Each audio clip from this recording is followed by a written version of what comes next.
everybody, welcome back to the channel. Poorboys RC is doing their Tamiya Top Speed Challenge for 2024, and I want in on this, so this is my official, hey, I'm going to run with you's video.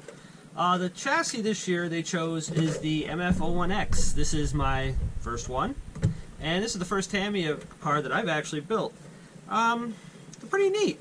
The build was pretty simple. I mean, as long as you have basic mechanical knowledge, it's not really that hard. The video I watched on it, and I also went by the instructions. It went together pretty well. But I'm going to be entering the brushless class, so a lot of things had to be modified because these are not made to go the speeds that we're going to go. I think the top speed on this thing stock with their electronics is 17 miles an hour, and we're going to be shooting for 3, 4, 5 times that. So in this video I'm going to show you what I've done to it. Kept it simple, but what we're planning on using. Check this thing out.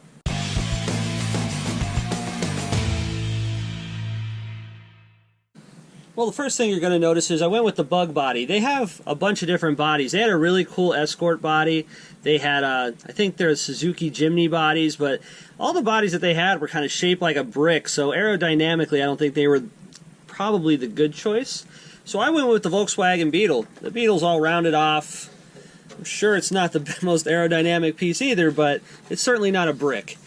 Body's actually pretty nice, actually. I mean, I got to still trim up a little bit here and clean up the edges, but I'm not going to get really crazy on a paint job on this because I can guarantee you this thing is not going to look nice when I'm done with it.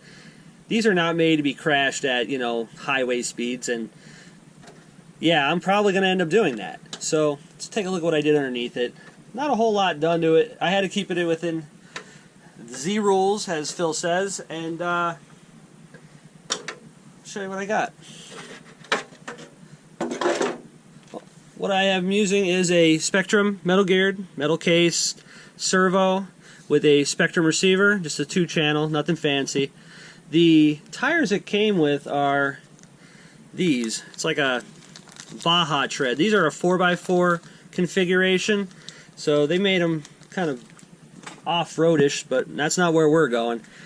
As far as the shocks, they come with those pogo stick shocks. Those things at those speeds are just atrocious. I've had my TTO2 on them up to 48, and it's a complete handful. I went with these Racing Big Bores. These are an oil-filled shock and much nicer. It comes with a couple of different assortments of springs so I can soften it up. I have the stiff ones on there for now, but we'll see what it does.